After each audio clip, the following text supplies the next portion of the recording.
کہانی کا عنوان لازم تھا یہ ہجر، قسط نمبر 21۔ اگر ساری رات امان نہیں سو سکا تھا تو یہی حال زمر کا بھی تھا۔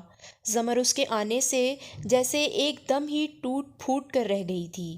اسے سمجھ نہیں آ رہی تھی کہ کیا رد عمل ظاہر کرے۔ یہ تو سچ تھا کہ امان نے ایک دم سامنے آ کر اس کے شیشے سے وجود کو کرچیوں میں توڑ دیا تھا۔ زمر ساری رات روتی رہی، مگر پھر بھی یہی لگ رہا تھا جیسے آنسوؤں کا گولا گلے میں پھنس کر اس کی سانس بند کر رہا ہو۔ ساری رات رونا اور ٹینشن لینا رنگ لایا تھا اور صبح وہ بخار میں پھنک رہی تھی۔ بخار اس قدر شدید تھا کہ اس کا سارا وجود ٹوٹ رہا تھا۔ درد کی وہ شدت تھی کہ اسے لگ رہا تھا جیسے اس کی سانس رک جائے گی اور روح نکل جائے گی۔ اس کو اپنا آپ بے بس اور بے سہارا سا محسوس ہو رہا تھا۔ سونے کی کوشش میں ناکام ہو رہی تھی اور درد کی شدت برداشت سے باہر ہو رہی تھی، اور ستم تو یہ تھا کہ کوئی بھی مسیحا دور دور تک آتا دکھائی نہیں دے رہا تھا۔ پاس ہی فریال اور منت بے سدھ سوئی ہوئی تھیں۔ اس میں اتنی ہمت نہیں تھی کہ وہ ان کو پکارتی اور وہ کوئی دوائی وغیرہ اس کو دیتیں۔ ذرا سی رات روز محشر کی طرح اتنی طویل ہو چکی تھی کہ گزرنے کا نام نہیں لے رہی تھی۔ آہ اللہ جی، مجھ سے یہ نہیں سہا جا رہا، یہ درد۔ وہ درد کی شدت سے کراہ رہی تھی۔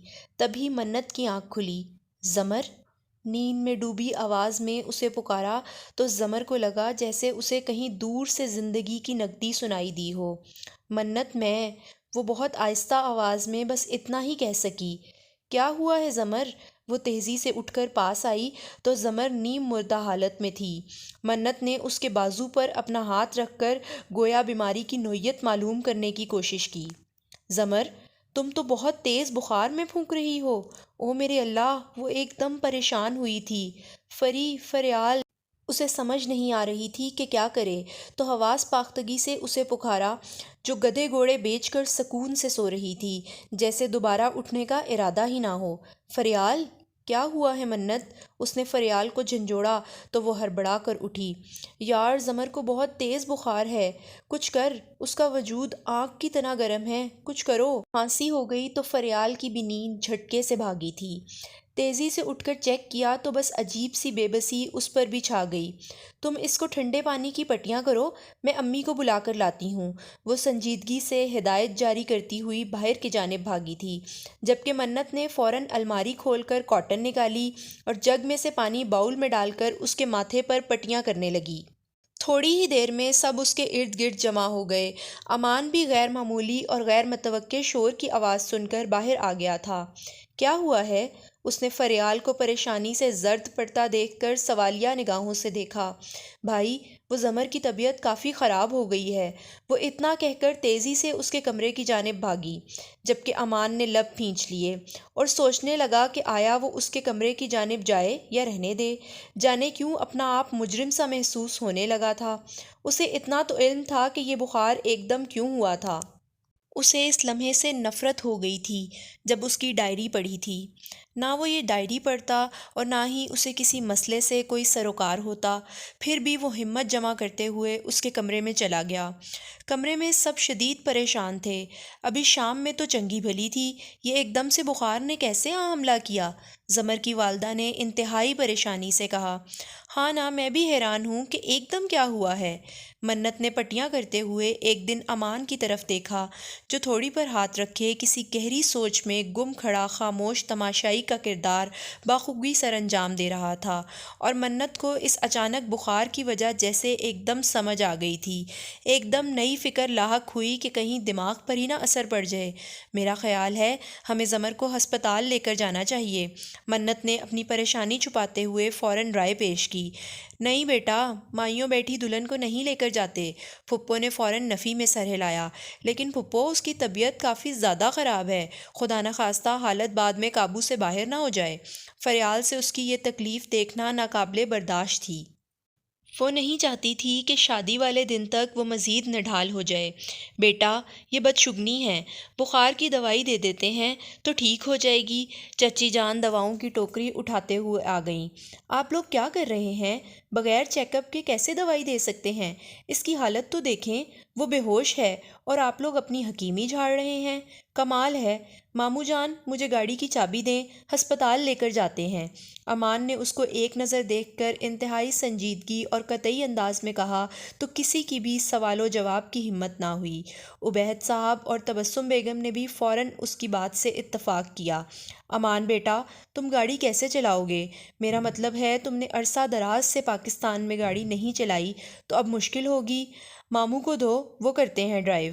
تبسم بیگم نے باہر آتے ہوئے کہا، ماموں جان مجھے کوئی دشواری نہیں ہوگی، ویسے بھی یہ افراہیم ساتھ جا رہا ہے تو آپ پریشان نہ ہوں، لیکن پھر بھی یوں سب جوان جہانوں کا جانا خطرے سے خالی نہیں، تو میں ساتھ جاتی ہوں، ویسے بھی گھر میں بے سکون رہوں گا۔ عبید صاحب کافی پریشان لگ رہے تھے تو ان کو بھی زیادہ ضد کرنا کوئی خاص مناسب نہیں لگا تھا، سو افراہیم کی جگہ وہ گئے۔ ابرش کدھر ہو؟ ابرش، پلوشا آنٹی۔ وشما بھاگتی ہوئی اس کے گھر آئی اور باری باری سب کو پکارنے لگی، بیٹا وہ تو بازار گئی ہے، خیریت ہے؟ خالہ نے کچن سے نکلتے ہوئے سوالیہ نگاہوں سے دیکھا تو وہ لاڈ سے ان کے گلے میں بازو ڈالتی ہوئی کچن میں ہی آ گئی۔ ہاں جی خیریت ہے، میری جو پیچ کلر کی میکسی ہے اس کا دوپٹہ نہیں مل رہا، لگ رہا ہے ابرش کے کپڑوں کے ساتھ آ گیا ہے۔ اس نے کچن میں شیلف پر رکھے خشک میوہ جات کو مٹھی بھر کے منہ میں ڈالتے ہوئے ان کو دیکھا۔ اوہ، ممکن ہے ایسا ہی ہوا ہو، تم جا کر اس کی الماری کو ٹٹول لو، انہوں نے سالن میں چمچ چلاتے ہوئے کہا۔ جی میں دیکھ لیتی ہوں، وہ کہہ کر سیڑھیاں پھلانگتی ہوئی اس کے کمرے میں چلی گئی۔ الماری ٹٹولنے لگی مگر ایک ڈائری ہاتھ لگ گئی۔ وہ ناسمجھی سے الٹ پلٹ کر دیکھنے لگی اور اس سے پہلے کہ وہ اس کو پڑھتی اس میں سے ارحان کی تصاویر گریں۔ ابرش نے چونکتے ہوئے ان تصاویر کو دیکھا اور پھر حیرانی سے دیکھا۔ بھائی کی تصویریں اس کے پاس کیا کر رہی ہیں؟ وہ بیڈ پر بیٹھ گئی، دل ہی دل میں اپنے ہر خیال کی تردید کی، ہر سوچ کو جھٹک دیا اور پھر کانپتے ہاتھوں سے ڈرتے ہوئے ڈائری پڑھنے لگی۔ دل سوز باتیں لکھی گئی تھیں مگر نام کوئی بھی نہیں تھا۔ لیکن وشما قیاس آرائی کر چکی تھی کہ یہ ڈائری کس کے نام تھی۔ وشما کی نگاہوں کے سامنے ہر وہ منظر گھوما۔ منگنی سے لے کر آج تک اس نے واقعی ابرش کو ارحان کی منگنی کے بعد کبھی مسکراتے نہیں دیکھا تھا۔ وہ ایک چلبلی سی ابرش کھو سی گئی تھی۔ کاش میں تمہارے لیے کچھ کر سکتی یار، کاش تمہیں ارحان بھائی کے علاوہ کسی اور سے محبت ہوتی تو وہ تمہیں مل بھی جاتا۔ وہ نم آنکھوں سے ارحان کی تصویر دیکھتی، ابرش کی بے بسی پر ماتم کرتی رہی۔ تبھی اسے قدموں کی آہٹ سنائی دی تو جلدی سے ڈائری میں تصاویر رکھ کر اس نے ڈائری الماری میں رکھ دی۔ ڈاکٹر نے اس کا چیک اپ کیا اور اس کو دوائی دی۔ کسی ذہنی دباؤ کے زیر اثر ہے بچی، انہوں نے اس کے بڑبڑانے کو دیکھتے ہوئے کہا تو امان نے پہلو بدلا۔ ہم صبح تک اس کو یہاں رکھیں گے، امید ہے بالکل ٹھیک ہو جائے گی۔ انہوں نے سنجیدگی سے ایک نظر اسے دیکھا۔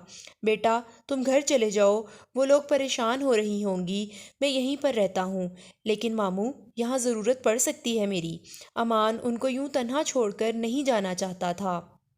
نہیں بیٹا تم دونوں جاؤ، میں سب دیکھ لوں گا، انہوں نے فریال اور اسے اشارہ کیا۔ نہیں تایا ابو، میں یہاں ہی رہتی ہوں، فریال نے انکار کر دیا جبکہ امان چلا گیا۔ اس کا دماغ حسار سوچوں کی اماجگاہ بنا ہوا تھا۔